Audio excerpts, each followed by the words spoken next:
దగ్గరికి వచ్చేటప్పటికి ఆయన ఉద్దేశాలు, ఆయన ఆలోచనలు, ఆయన ప్రణాళికలు చాలా ఉన్నాయి. మనుషుల మీద ఆయన ఉద్దేశాలు పెట్టుకున్నాడు కానీ మిగతా జంతువుల మీద, పక్షుల మీద పెట్టుకోలేదు.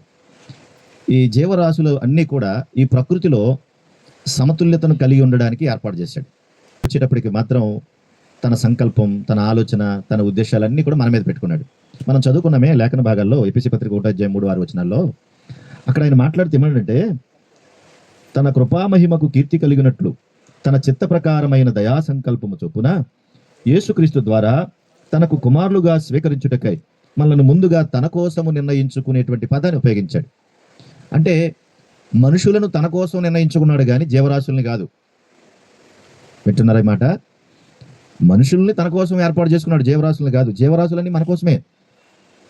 తన చిత్త ప్రకారముగా తన కృపామహిమకు కీర్తి కలగాలి. అంటే జీవరాశులు ఆయన కృపామహిమకు కీర్తి కలిగించవు, మనుషులు కీర్తి కలిగించాలి. మనుషులు ఎలాగా కీర్తి తీసుకురావాలి దేవునికి అని అంటే, అక్కడ అన్నాడు ఆయన చెప్పిన మాటల్లో, క్రీస్తులో మనము తన ఎదుట పరిశుద్ధులుగా నిర్దోషులుగా ఉండవలెనని జగత్తు పునాది వేయబడక మునిపే క్రీస్తులో ప్రేమ చేత ఆయన ఏర్పాటు చేసుకుని. అంటే పరిశుద్ధత, పవిత్రత, నిర్దోషత్వం ఇవన్నీ మనుషుల్లో కావాలి, మానవుల్లో కావాలి. వాటి గురించి, వాటి ద్వారానే దేవుడు ఇవి కలిగి ఉండడానికే మానవాళ్ళందరినీ ఏర్పాటు చేశాడు. అదే ఆయన సంకల్పం. కాబట్టి అలాగే మన అందరం పుట్టుకొచ్చాం భూమి మీద, మనందరం అలాగే పుట్టాం. ఇక్కడికి అర్థమైంది కదా? అయితే మరి పుట్టిన పరిస్థితులన్నిటిలో కూడా ఎవరు ఏం చేయాలో, ఎలా చేయాలో, ఎలా ఉండాలి అనే విషయాలు దేవుడు నేర్పించాడు. పుట్టినటువంటి ప్రతి మనిషికి కూడా ఏ పని లేకుండా భూమి మీద ఆయన చేయలేదు. మన కోసం మనం ఎలాగైతే ఆలోచిస్తామో దేవుడు కూడా తన కోసం అలాగే ఆలోచిస్తాడు. మనము మన కోసం ఆలోచించడంలో అనేక ఉద్దేశాలు కలిగి ఉంటాం. దేవుడు తన ఉద్దేశాలు కలిగి ఉండడంలో కూడా ఆయన ఉద్దేశాలని వేరుగా ఉంటాయి. ఒక ఇల్లు కావాలనుకున్నాం అనుకోండి, ఏం చేస్తాం? ఇలా ఉండాలి, ఇలా ఉండాలి, ఇన్ని బెడ్రూమ్లు ఉండాలి, ఇన్ని కిటికీలు ఉండాలి అని అనుకుంటాం కదా. దీని ఒక రూపం వచ్చే వరకు కూడా మనం అనుకుంటాం అది మనకు నచ్చినట్టుగా. ఒకవేళ పిల్లలు కూడా నాకు కావాలని అనుకుంటే కనుక, ఇది నాకు ఇలాంటి పిల్లలు కావాలి, ఈ టైప్ పిల్లలు కావాలనుకుంటాం. అనుకోరమ్మా? పిల్లలు కావాలి అని అనుకున్నాం అనుకోండి, ఆ తలంపు రాగానే ఏమనుకుంటారు? గర్భం వచ్చింది అనుకుందాం, గర్భిణీ స్త్రీ అనుకుందాం. గర్భిణీ స్త్రీ ఆలోచనలు ఎట్లా ఉంటాయి? సాధారణంగా ఎట్లా ఉంటాయి? నాకు అమ్మాయా లేకపోతే అబ్బాయా?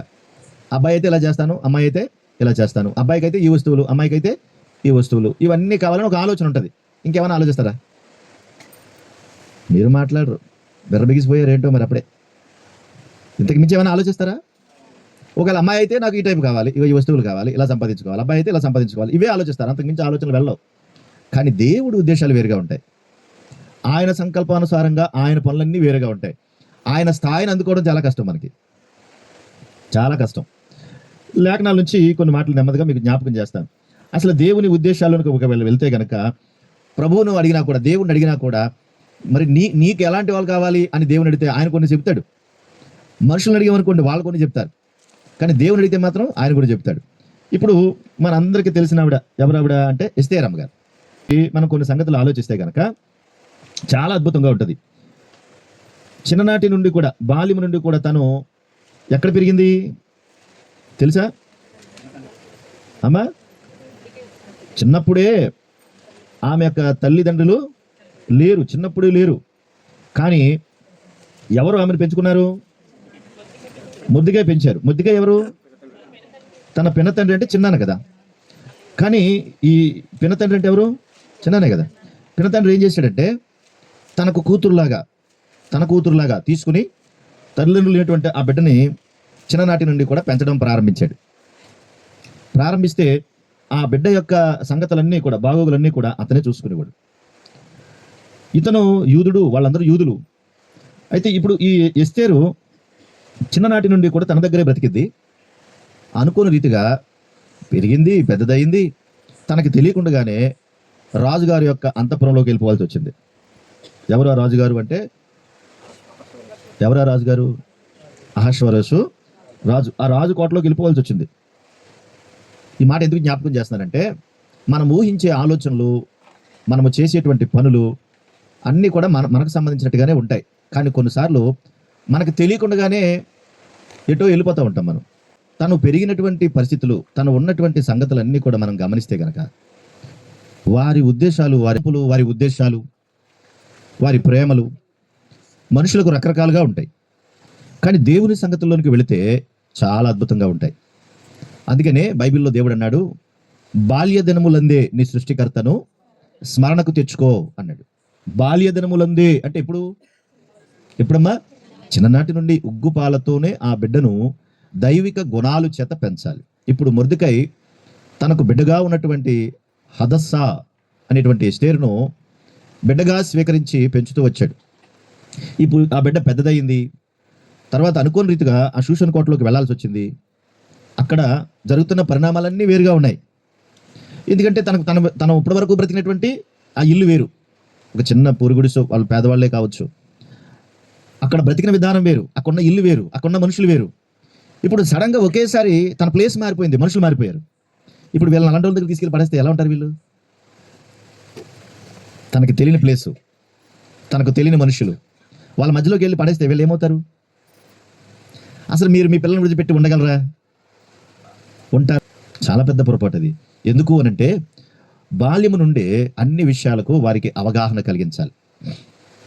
బాల్యము నుండే, అమ్మో నా పిల్లలు లేకపోతే నేను ఉండలేనండి, అయిపోయి మా అమ్మాయి లేకపోతే అసలు నేను ఉండలేనండి, నా పక్కనే పడుకుంటుందండి, నాతోనే ఉంటుందండి, నా చెంగెట్టుకునే తిరుగుతుందంటే తనకి ఇంక ఏమీ రాదు, ఒక మొద్దు బండలాగా తయారవుతుంది. తనకి ఇంకేమీ తెలియదు, ఇటు దైవిక జ్ఞానము తెలియదు, ఇటు లోక జ్ఞానం కూడా తెలియదు, తను ఎలా బ్రతకాలో కూడా తెలియదు. అన్నిటికీ అమ్మ మీదే ఆధారపడి ఉంటుంది. ఎంతసేపు అమ్మ వండడం తినడం, అమ్మ పెట్టడం తినడం, అమ్మ సర్దడం తినడం. అయ్యేం జీవితాలు అలా ఉంటే వాళ్ళకి ఎప్పుడు వస్తాయి? వాళ్ళు ఏం నేర్చుకుంటారు? ఇక హదస్సాను ఒక చక్కటి మంచి వాతావరణంలో దైవిక గుణాలతో పెంచాడు మొర్దెకై. ఇప్పుడు తనకు సంబంధం లేని మనుషుల దగ్గరికి వెళ్ళింది, తనకు సంబంధం లేనటువంటి ఇంట్లోకి వెళ్ళింది, ఒక పెద్ద అంతఃపురంలోకి వెళ్ళింది. ఇప్పుడు ఎంత గందరగోళం ఉంటుందో చూడండి. అక్కడ కొత్త మనుషులు, కొత్త ప్లేసు, అన్ని కొత్తగా ఉన్నాయి. అసలు ఎంత పరిస్థితులు ఎలాగైపోవాలి? కానీ అలాంటి ప్లేస్లో తను ఎంతో ఒబీడియంట్గా ఉంది, చాలా చక్కగా ఉంది, భయపడలేదు, కంగారు పడలేదు, ఏమాత్రము కూడా చెక్కు చెదరలేదు, అన్నిటికీ చక్కగా నిలబడింది. ఎలా నిలబడగలిగింది ఆమె అనంటే మొర్దెకై ఇచ్చినటువంటి ఆ మంచి తలంపులు, మొర్దెకై దైవిక గుణాలను నేర్పించడం వల్ల ఆమెకు అది అలవాటయింది. అరే మైనా దెబ్బలు తింటాను పోయి వినంతే. మరి చిన్ననాటి నుండి కూడా పిల్లలకు అది మనము నేర్పించాలి. వాళ్ళకి దైవిక గుణాలను, ఎవరితో ఎలా మాట్లాడాలో, ఏ సమయంలో ఎలా ఉండాలో. అనుకోని సంఘటన ఎదురైంది అనుకోండి, ఎలా ఆ ధైర్యాన్ని నూరుకొచ్చాడు. అంతఃపురంలోకి వెళ్ళినా కూడా ధైర్యంగా ఉన్నది. అక్కడ ఆమెలో ఎన్ని మంచి సుగుణాలు ఉంటాయో నిజంగా చూస్తే అద్భుతంగా ఉంటాయండి. చూడండి ఒకసారి ఒక మంచి మాట మనం విందాము. ఎస్తేరు గ్రంథం 4వ అధ్యాయం, ఎస్తేరు గ్రంథము 4వ అధ్యాయము చూడండి ఒకసారి. ఎస్తేరు గ్రంథం 4వ అధ్యాయం 13 వచ్చిన భాగాన్ని ఒకసారి చదువుదామా?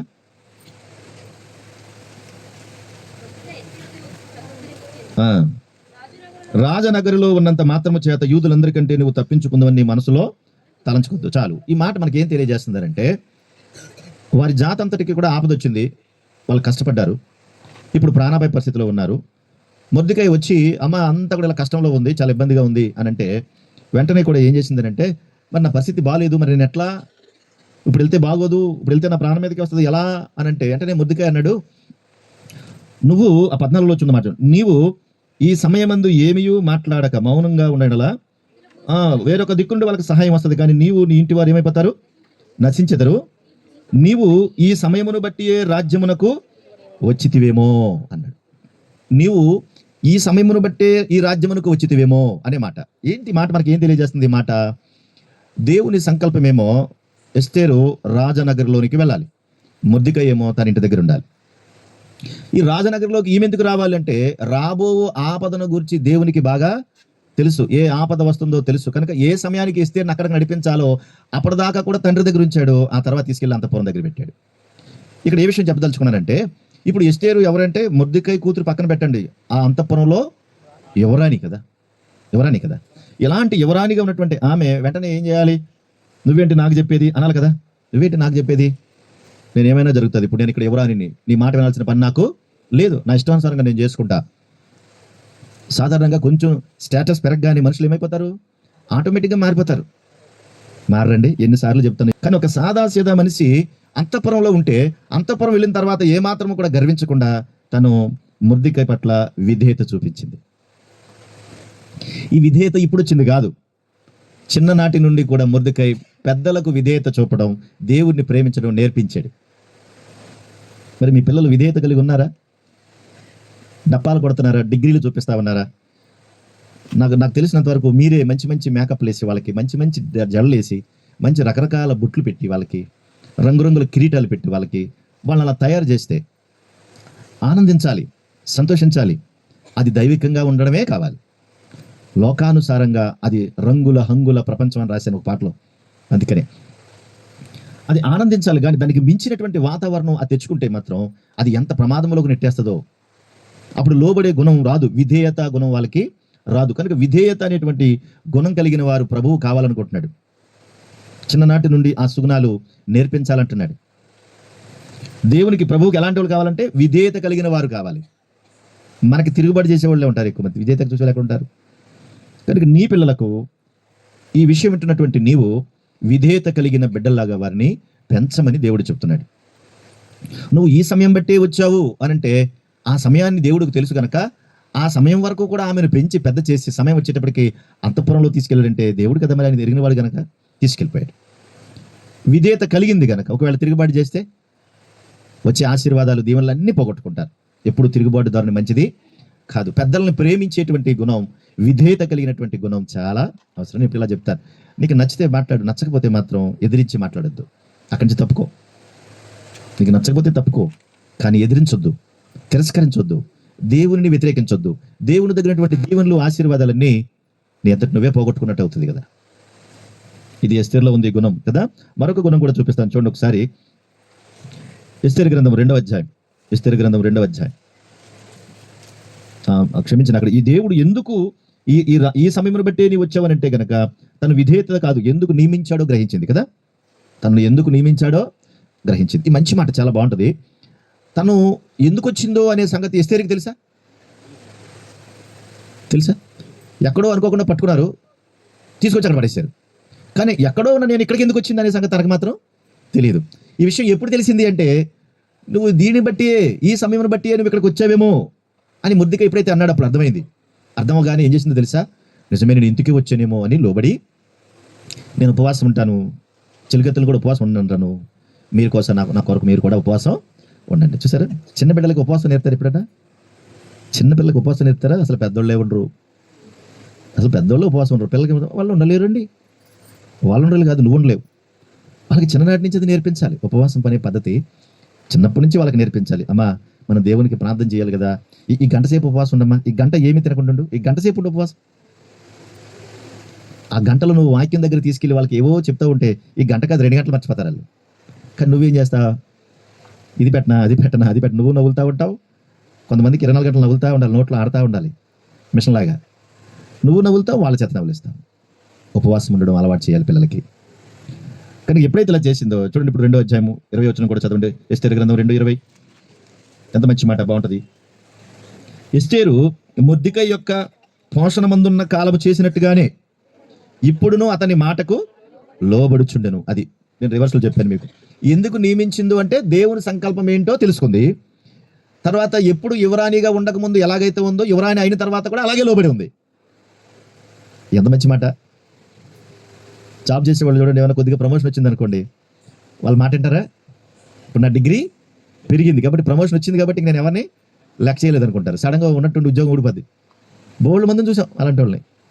ఉద్యోగం ఊడిపోగానే మళ్ళీ అందరూ పొలోమని వచ్చేసి మళ్ళీ అయ్యగారు మా కోసం ఏం చేయండి, ప్రార్థన చేయండి అంటారు. ఎప్పుడు మిడిసిపాటు పనికిరాదు.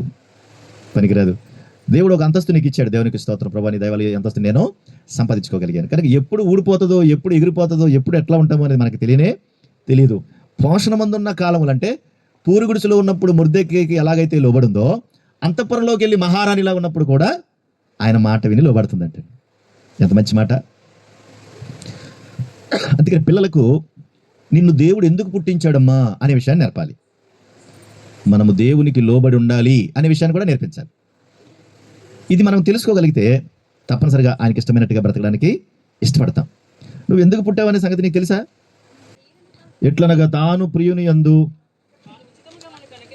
చదవండి స్పష్టంగా, తన కృపామహిమకు కీర్తి కలుగునట్లు. ఎవరికి?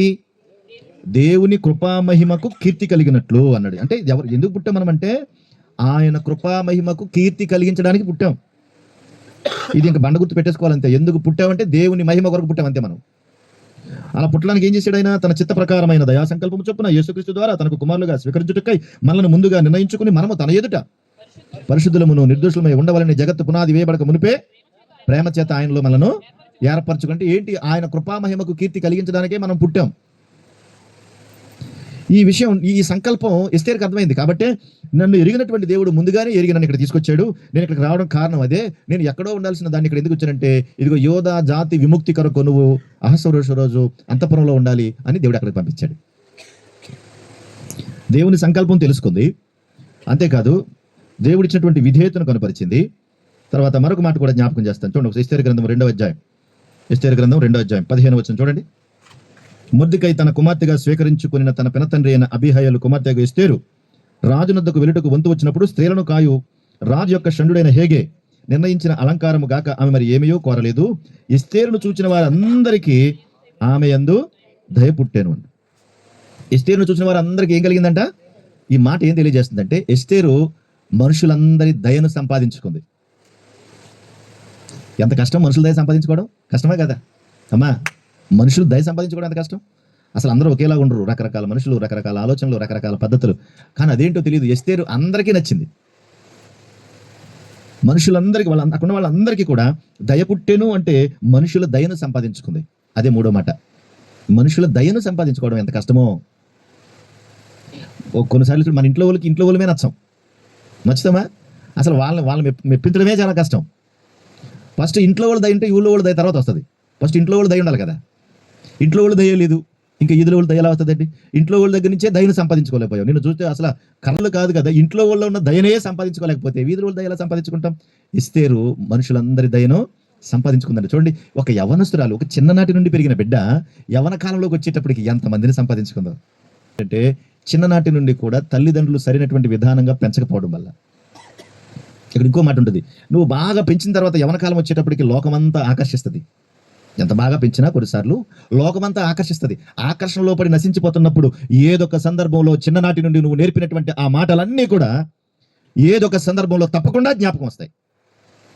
ఒకప్పుడు మా నాన్న చెప్పాడు, ఒకప్పుడు మా అమ్మ చెప్పింది, ఒకప్పుడు మా అన్నయ్య చెప్పాడు, ఒకప్పుడు మా తమ్ముడు చెప్పాడు, నేనే వినలేదు అనేటువంటి ఆ వేదన ఏదో ఒక సందర్భంలో కలుగుతుంది. కారణం ఏంటంటే చిన్నప్పటి నుంచి నువ్వు దైవికమైన మాటలు నేర్పించావు కాబట్టి. అసలు నువ్వు ఏమీ నేర్పించకపోతే ఎదిగిన తర్వాత ఒక మొండి ఘట్టంలాగా తయారవుతుంది. అసలు ఆ లేవియ కాండంలో అక్కడ చూస్తే మొండి కొడుకుని చంపేమంటాడు దేవుడు. మొండి కొడుకుని చంపేమంటాడు, రాళ్లతో కూడా చంపేమంటాడు.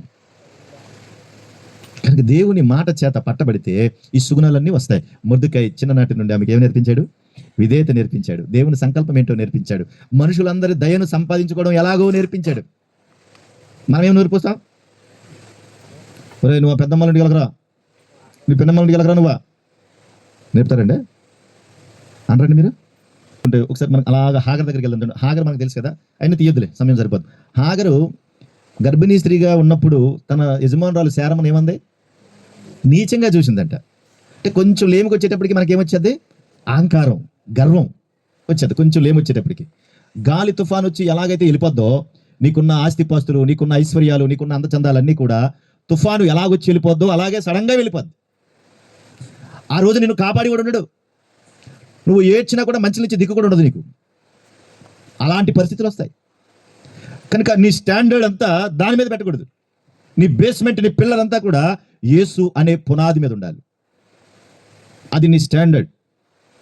దాని మీద నువ్వు నిలబడాలి. మొర్దెకై ఎస్తేరుకి ఆ పిల్లర్ ఏంటో నేర్పించాడు. ఎంత గొప్ప ఆపర్చునిటీ, ఎంత మంచి అవకాశాన్ని సంపాదించుకోడండి. వండర్ కదండి నిజంగా. కానీ కొంచెం రాగానే ఏంటంటో మిడిసిపాటు వస్తూ ఉంటుంది, రకరకాలుగా మాట్లాడుతూ ఉంటాం, రకరకాలుగా అయిపోతూ ఉంటాం, తట్టుకోలేకుండా పోతూ ఉంటాం. హాగర్కి గర్భిణి అలా రాగానే శారమని ఏమంది? నువ్వేంటే, నువ్వు అలాంటిదానివి, అలాంటిదానివి, నా భాగం చూసావా, నీ యజమాని నా యజమాని చేసుకున్నానే, ఏమనుకున్నావే అంది.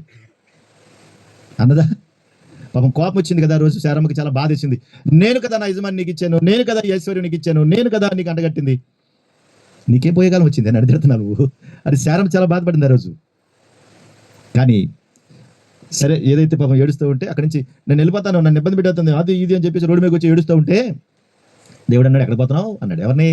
హాగర్ని. ఎక్కడ పోతున్నావు నువ్వు అంటే, ఎక్కడ పోతాను మరి, బయటికి వెళ్ళిపోమంటుంది, గెంటేస్తుంది, టార్చర్ పెడుతుంది, నన్ను బయటికి పోతున్నాను, ఇక నా వల్ల కాదు, అని అంటే దేవుడు అన్నాడు, ఎక్కడికి పోతావు, నువ్వు వెళ్ళి నీ యజమానురాలికి అణిగి ఉండు.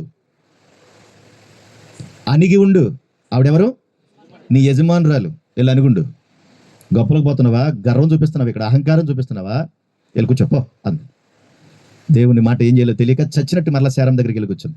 శారం కూడా మళ్ళీ వచ్చావా? రోడ్డు మీద పోయావు కదా, పోతానన్నావు కదా, పోలేదా నువ్వు, ఇంకా ఇక్కడే ఉన్నావా అంటే ఏదో వెళ్ళిపోయానులేండి, మళ్ళీ వచ్చానులేండి అంది. ఇంతకీ బుద్ధి చెప్పింది ఎవరు? దేవుడు చెప్పాడు పో అని. చచ్చినట్టు అణిగి మరిగి ఉంది. అంటే హాగర్ కూడా ఏమి నేర్పలేదు చిన్నప్పటి నుంచి? దేవుడి మధ్యలో అణిగి ఉండడం నేర్పల. ఎదురు తిరిగే ధోరణ వచ్చేసింది, అహంకారపు ధోరణ వచ్చేసింది. ఆ తర్వాత ఎలాగోలాగ మళ్ళీ బిడ్డను కన్నది. బిడ్డను కన్నది జాతికి బిడ్డను కన్నది. బిడ్డ ఎవరు? ఇష్మాయేలు పుట్టిన తర్వాత హాగర్ గారికి ఇంకా ఎక్కువైపోద్ది కదా. ఆల్రెడీ లోపలేముంది? అహంకారం ఉంది, గర్వం ఉంది, కాస్త ఉంది. కాబట్టి వాడు ఎదిగాడు, పెద్దోడాడు. ఇష్మాయేలు పెద్దోడయ్యాడు. ఆ తర్వాత శారమ్మకు అబ్రహాంకు కొడుకు పుట్టాడు, ఇస్సాకు పుట్టాడు కదా. పుట్టిన తర్వాత ఈ ఇష్మాయేలు వెళ్ళి మళ్ళీ వాడిని ఇబ్బంది పెడుతున్నాడు. ఎవరిని? ఇస్సాకుని ఇబ్బంది పెడుతున్నాడు. ఎక్కడ నేర్చుకోండి ఈ బుద్ధి? ఎవరు నేర్పారు? ఒరే మీ పెద్దమ్మ మంచిది కదరా, మీ పెద్దమ్మ కొడుకే ఈడు, చితకొట్టి ఆత్మనాన్ని ఆడు గొప్పగా చంపేతా నేను. అదే కదా మరి, అంతేనా? ఎలా ఎవరు చంపేతా నిన్ను? అయ్యి బాబోయ్, నీ పనికి మళ్ళీ దౌర్భాగ్యపు పౌరుషం పిల్లల మీద చూపిస్తావు. దేవుడు లాంటి వాళ్ళు కదా వాళ్ళు, దేవుడి మనసు లాంటి కదా వాళ్ళు. పసిపిల్లల మనసు అన్నాడు. అందుకే అదే రాసిన పాట అది, పసిపిల్లల మనసు, దేవుని మనసు అని. ఆ రోజున చెప్పిన ఈ బుద్ధి ఎక్కడ నేర్చుకుంటే తల్లి దగ్గర నేర్చుకుంది. కనుక నువ్వు చిన్నప్పటి నుంచి నువ్వు ఏదైతే నూరు పోస్తావో అదే వాళ్ళలో విత్తనంలాగా ఎదిగి పెద్దదవుతుంది. రేపొద్దున అదే నీ మీద తిరగబడుతుంది. నిజం. కనుక ఆ చిన్ని మనసులో ఏ మొక్క అయితే నువ్వు వేస్తావో, ఏ విత్తనం అయితే వేస్తావో అదే ఎదిగి ఫలిస్తుంది. అందుకే పిల్లలకు దైవిక గుణాలు నేర్పించాలి. ఆ తర్వాత మళ్ళీ బయటకు గింటేశాడు, అబ్రహామే బయటకు గింటేశాడు. అది వేరే సంగతి. ఎస్తేరు దగ్గరికి వస్తే కనుక ఎస్తేరు విషయాలు 3 విషయాలు చెప్పాను. ఒకటి, ఆయన సంకల్పం ఏంటో తెలుసుకుంది. ఆ తర్వాత దేవుని పట్ల తనకున్న దాన్ని బట్టి విధేయత చూపించింది. 3వ మాట, మనుషులందరి దయను ఆమె సంపాదించుకుంది. ఎంత మంచి మాట. తర్వాత 5వ అధ్యాయం, ఎస్తేరు గ్రంథం 5వ అధ్యాయం మొదటి 2 వచనాలు చూడండి. ఎస్తేరు గ్రంథం 5వ అధ్యాయము మొదటి 2 వచనాలు. 3వ దినం ముందు ఎస్తేరు రాజభూషణం ధరించుకుని అన్నది కదా. ఒక చిన్న మాట నేను జ్ఞాపకం చేస్తాను. ఈ 5వ అధ్యాయంలో ఉన్నటువంటి మాట ఇక్కడ ఏంటంటే, ఎస్తేరు వచ్చినటువంటి ఆపదని తప్పించుకోవడానికి ఎలాగా అని ఉపవాసం ఉండమంది కదా. ఉపవాసం ఉండమందా? పిల్లలకు ఉపవాసం ఉండడం నేర్పాలి. మా అమ్మాయి ఉండలేదండి, మా అమ్మాయి ఉండలేదు అనకు, నేర్పించు. కష్టపడి ఇదివరకు నేర్పించు వాళ్ళకి. నువ్వు ఉండు, వాళ్ళకు కూడా ఉండడం నేర్పించు. చిన్న బిడ్డలకు నేర్పాలి, మనం వాళ్ళకి అలవాటు చేయాలి. ఆ తర్వాత దేవుడు ద్వారం తెరిచాడు. ఇప్పుడు ఏం చేసిందంటే, ఇప్పుడు రాజుగారి దగ్గరికి వెళ్ళి మాట్లాడాలి. ఏం చేయాలి? రాజుగారి దగ్గరికి వెళ్ళి మాట్లాడాలి. రాజుగారి దగ్గరికి వెళ్ళి మాట్లాడాలంటే ఇది మన ఇంట్లో వాళ్ళ దగ్గరికి మాట్లాడినట్టు, ప్రెసిడెంట్తో మాట్లాడినట్టు కాదు. పిలవకుండా వెళ్ళామంటే వేసేస్తారు, ఒక దెబ్బకి చచ్చిపోతామే. పిలవకుండా వెళ్తే వేసేస్తారు, చంపేస్తారు. రాజు ఆర్డర్ ఇచ్చి రమ్మని అంటేనే వచ్చి నిలబడాలి అక్కడ, లేకపోతే మాట్లాడడానికి ఉండదు. ఆ రోజున తను ఏం చేసిందో తెలుసా? ఉపవాసం ఉండి ప్రార్థన చేసి, నా ప్రాణాలు పోయినా పర్వాలేదు అని ప్రాణాలకి తెగించి ధైర్యంతో రాజసన్నిధికి వెళ్ళింది. వింటున్నారా? ధైర్యంతో రాజసన్నిధికి వెళ్ళింది. వెళ్తే ప్రాణాలు పోతాయని తెలుసు, వెళ్తే ఏం జరుగుతుందో తెలుసు, అయినా కూడా తెగించి వెళ్ళింది. ఇక్కడ ఏం నేర్చుకోవాలంటే, ఎస్తేరులో మంచి ధైర్యం ఉంది. తను చనిపోతే చనిపోతాను, ఏమైతే అవుతుంది, నా జాతిని రక్షించుకోవడానికి నేను వెళ్ళాలి అని. మొదటిగా ఏం నేర్పించడానికి? నువ్వు ధైర్యవంతురాలుగా బ్రతకాలి. సమస్య వచ్చినప్పుడు సమస్య ఎడల ఎలా నిలబడాలో నీకు రావాలి. మీరు నేర్పుతున్నారు పిల్లలకి? అసలు మీ పిల్లలకి ఎప్పుడైనా చెప్పారా? ధైర్యం చెప్పారా? చిన్నప్పటి నుంచి చందమామ రావే, తర్వాత ఏమవుతుంది? జాబెళ్ళి రావే, తర్వాత నువ్వు పోవే, అదేనా? ఒకవేళ అన్నం తినకపోతే తినిపిస్తున్నది ఏమంటారు? ఒరే అక్కడ బూచోడు వచ్చేస్తున్నాడు. ఎవడాడు? ఆ బూచోడు ఎక్కడున్నాడు? ఇప్పుడు కనపడలేదు నాడు. ఎప్పుడు చూడ బూచోడు వచ్చాడు తినేస్తాడు, నిన్ను మింగేస్తాడు. పగటాస్ గడ వస్తాడు, నిన్ను మింగేస్తాడు. అంటే చిన్నప్పటి నుంచి ఏం నేర్పిస్తున్నా వాళ్ళకి? ధైర్యం కాదు, పిరికితనం నేర్పిస్తున్నావు చిన్నప్పటి నుంచి. అందుకని ఆడ చిన్నప్పటి నుంచి అలాగే వస్తాడు. ఎవరు అక్కడ చెప్తాడు, ఆమె పరిగెత్తుని వచ్చేస్తాడు మళ్ళీ.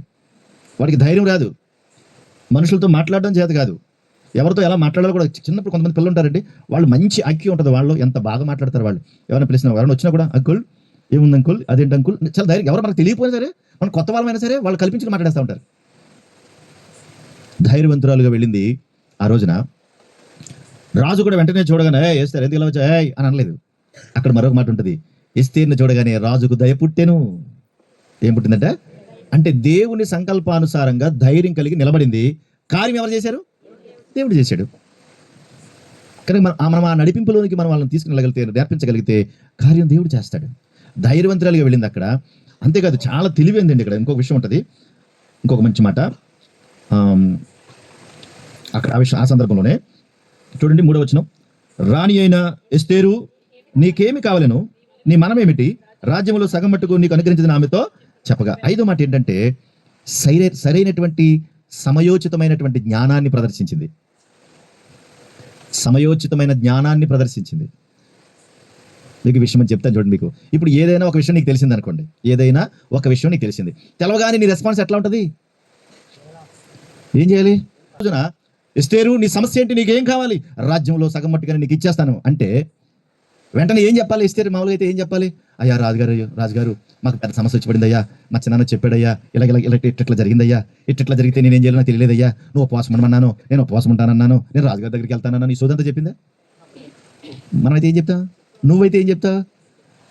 దీనికి దేవుడికి సంబంధం ఉందా? అంటే ఎప్పుడు ఏం మాట్లాడాలో, ఎలా మాట్లాడాలో, ఎందుకు మాట్లాడాలో, ఏ సందర్భంలో మాట్లాడాలో, అసలు ఏ విషయం ఎవరి దగ్గర మాట్లాడాలో అనేటువంటి ఆలోచన కూడా లేకపోతే ఎట్లా? నువ్వు వెళ్ళే ప్లేస్ ఏంటి, నువ్వు మాట్లాడే మనిషి ఎవరు, అవతల వ్యక్తి ఎవరు, ఈ విషయం ఆయనకి చెప్పాలా వద్దా, చెప్పకూడదా వద్దా, ఇది అవసరమా కాదా అని ఆ ఇంగిత జ్ఞానం అంటారు దాన్ని, అది ఉండాలి మనకి. వాళ్ళు ఏ మాటలు మాట్లాడితే అయ్యే మాటలు మాట్లాడతావు, కలెక్టర్ దగ్గరికి వెళ్ళే మాటల, జిల్లా ఎస్పీ దగ్గరికి వెళ్ళే ఏంటి దగ్గరికి, అది ఇదంతా సమయోచితమైనటువంటి జ్ఞానవంతులకు ఉంటుంది. మొర్దెకై చిన్ననాటి నుండి అది నేర్పించాడు. చిన్ననాటి నుండి మన పిల్లలకి అది నేర్పించాలి. విజయవనం వింటున్నావా? అవి నేర్పించాలి పిల్లలకి. అంతేగాని అడ్డమైన చెత్త చెదారం లోకంలో ఉన్న సంగతులని ఒరే నువ్వు కొంచెం అసలు ఏమీ మాట్లాడలేదండి, ఎంత అద్భుతంగా మాట్లాడిందండి. అయ్యా ఏంటి ఎస్తేరు నీ సంగతి అంటే, అయ్యా ఏం లేదు, మీరును పక్కనే ఉంటారు కదా, మీ పక్కన ఎప్పుడు ఉంటారు కదా హామాన్ గారు, ఆయన అంటే మీకు చాలా గౌరవం కదా, అందుకని మీరు ఆయన ఇద్దరు కలిసి మా ఇంటికి భోజనానికి రావాలండి. సమస్యమో కొండంత, ఎందుకు రమ్మంటుంది? భోజనానికి రమ్మంటుంది. ఎంత చక్కగా మాట్లాడుతుంది చూడండి. సమస్య చాలా పెద్దది, కానీ ఏమని చెప్తుంది? భోజనానికి రండి. సమయోచితమైన జ్ఞానం. భోజనానికి రమ్మంది, ఇద్దరు కలిసి భోజనానికి వచ్చారు, భోజనం చేశారు. రాణి ఏమి భోజనానికి రమ్మంది, భోజనం చేసాం, ఏమడుగుతుంది, ఏం ఆశిస్తుంది అంటావని. రాణి అని ఇస్తారు, భోజనం సృష్టిగా చేసాం, చాలా అద్భుతంగా ఉండవు, చాలా బాగుంది, ఆ చేపల పులుసు చూసి ఎంత బాగుందో, సూపర్, చాలా బాగుంది, నీ సమస్య ఏంటో చెప్పు అంటే, అయ్యా ఏం లేదు, ఇంకో చిన్న మాట, రేపు కూడా ఇదే సమయానికి ఆమన్ గారిని తీసుకుని మరలా భోజనానికి వచ్చేయండి. వెంటనే స్పందించకుండా లోపల ఉన్న బాధనంతటిని పక్కన పెట్టి దేవుని చిత్తాన్ని దానికి అప్పచెప్పి, ఆ విషయాన్ని అప్పచెప్పి, జరగాల్సిన విషయాన్ని ఎలా వెళ్ళాలి ప్రభా, నేను ఎలా నడుచుకోవాలి, ఎలా వెళ్ళాలి, వాళ్ళతో మాట్లాడే ఎలా మాట్లాడాలి,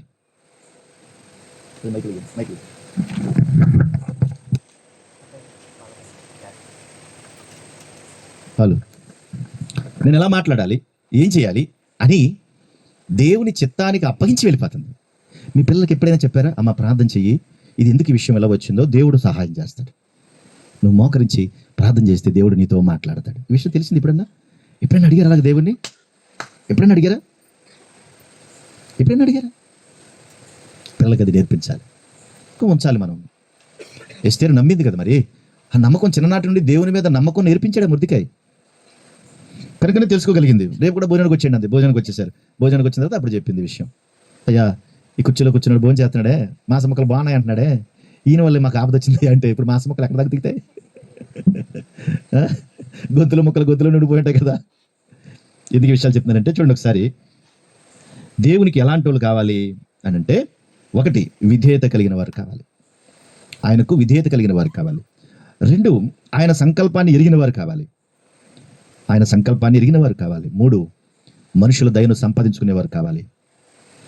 4 ధైర్యవంతులు కావాలి ఆయనకి. 5 సమయోచితమైనటువంటి జ్ఞానం కలిగిన వారు కావాలి.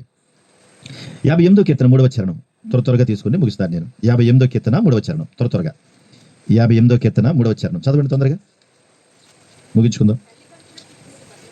తల్లి కడుపున పుట్టినది మొదలుకొని భక్తిహీనులు విపరీత బుద్ధి కలిగి ఉంటారు, పుట్టిన తోడనే అబద్ధములాడుచు తప్పిపోతారు. భక్తిహీనులు అంటే తల్లిదండ్రులు సరైన విధానంలో వారిని పెంచకపోతే వారు పుట్టిననాటి నుండి కూడా అబద్ధాలతో బతుకుతారంటారు, పుట్టగానే అబద్ధాలు మొదలెడతారంటారు కదా. ఇలాంటి వాళ్ళు దేవునికి అవసరం ఉండదు కదా, దేవుడిని వాడుకోడు కదా.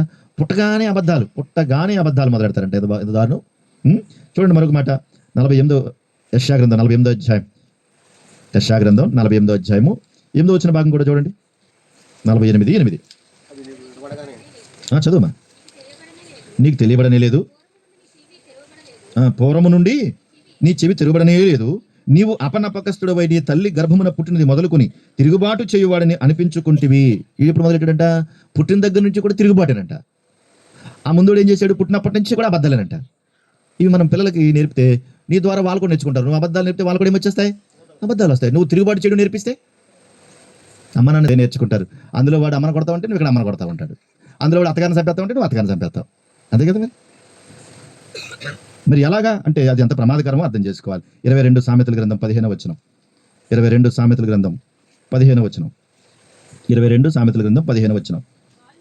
బాలుని హృదయములో మూఢత్వం స్వాభావికముగా పుట్టును. అంటే ఏంటనమాట? వాడు గుణములోనే పాపపు గుణం ఉంది, అది స్వాభావికంగా వచ్చింది. కాబట్టి శిక్షాదండము దానిలో నుండి తోలివేయును. అంటే హృదయముల నుండి మూఢత్వాన్ని శిక్షాదండం అంటే బెత్తం వాడమంటున్నాడు దేవుడు. బెత్తం వాడాలంటున్నాడు. చాలా వరకు బాబులు అప్పుడప్పుడు బాబులు ఆడరు, అమలు ఆడతారు బెత్తాలు. కొన్ని చోట్ల ఏమో అమలు ఆడరు, తండ్రులు వాడుతూ ఉంటారు బెత్తాలు. అసలు తండ్రి భయం ఉండాలి ఫస్ట్ బిడ్డలకి, కానీ ఆడబిడ్డలకి అయితే తండ్రి భయం ఉండదు. చెప్పాలి వాళ్ళకి చక్కగా బెత్తం వాడాలన్నాడు. ఆ తర్వాత 22వ అధ్యాయం 6వ వచనం కూడా చూడండి. బాలుడు నడవలసిన త్రోవను వానికి నేర్పు, వాడు పెద్దవాడైనప్పుడు దాని నుండి తొలగిపోడండి. ఎప్పుడు నుంచి నేర్పాలంటే వాడికి? బాల్యం నుండి నేర్పాలి. నువ్వు ఏవి నేర్పుతావో అదే వాళ్ళు డెవలప్ చేస్తారు. నువ్వు దొంగతనం నేర్పిస్తే వాడు దొంగతనం నేర్చుకుంటాడు. అబద్ధాలు చేస్తావంటే అబద్ధాలు నేర్చుకుంటాడు. మంచితనం నేర్పిస్తే మంచితనం నేర్చుకుంటాడు. దైవిక గుణాలు నేర్పిస్తే దైవిక గుణాలు నేర్చుకుంటాడు. నువ్వు బూతులను నేర్పిస్తే వాడు కూడా నేర్చుకుంటాడు, బూతులే నేర్చుకుంటాడు. నువ్వు ఏం చేస్తే నీ కడుపును పట్టిన బిడ్డలు కూడా అవే చేస్తూ ఉంటారు. కాబట్టి చిన్ననాటి నుండి కూడా స్వాభావికంగా మూఢత్వం వస్తుంది.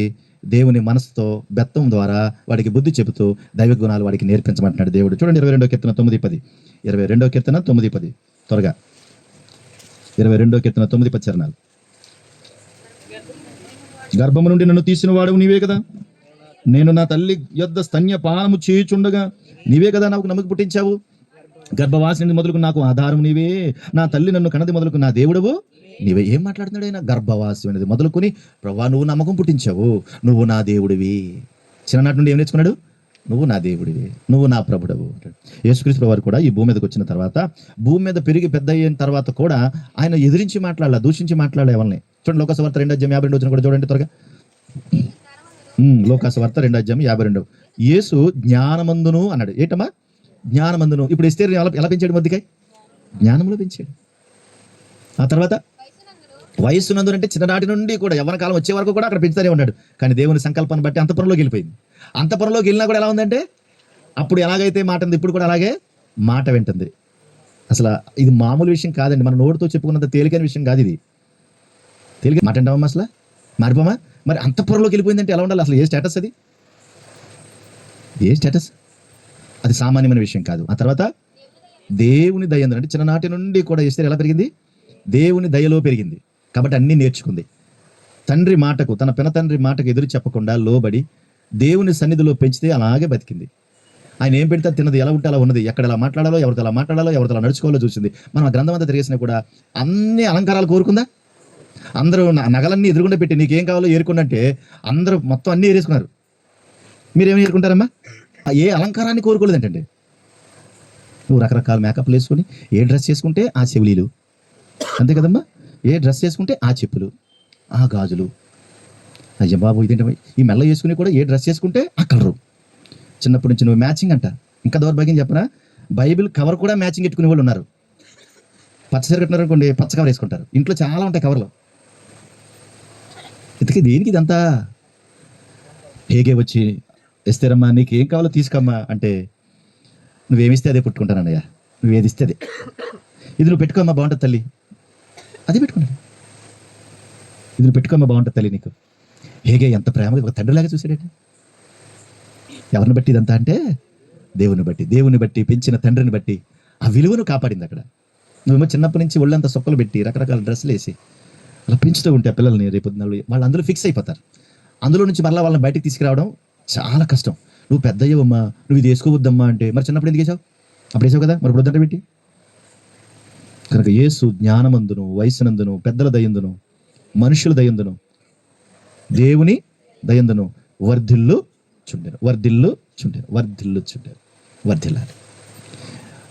నీ పిల్లల్ని దేవునిలో అట్లా పెంచాలి.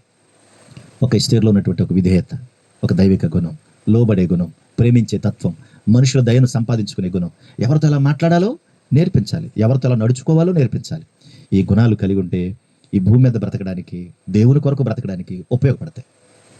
అమ్మో మా అమ్మాయి అసలు బయటకు వెళ్ళకూడదండి, మరి బయటకు వెళ్ళకుండా ఎలా బతుకుతావు? బయటకు వెళ్ళాలి కదా. కనుక బయటకు వెళ్తుందంటే బయట ఎలా బ్రతకాలో నేర్పాలి, మందిరానికి వస్తే మందిరంలో ఎలా బ్రతకాలో నేర్పాలి, ఇంటి దగ్గర ఉంటే ఇంటి దగ్గర ఎలా బ్రతకాలో ఆ మెలకువలు నేర్పించాలి. ఎస్తేరుకు తన పినతండ్రి ముద్దకై నేర్పించాడు, తను అలాగే బ్రతికింది.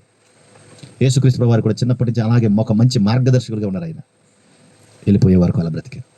జాగ్రత్త సుమ, ప్రస్తుత సమాజంలో ఉన్న పరిస్థితులు, పిల్లల సంగతులు ఏమీ బాగుగా లేవు, చాలా భయంకరంగా ప్రమాదకరంగా ఉన్నాయి. వీటి వల్ల నష్టాలు ఎక్కువ వస్తున్నాయి.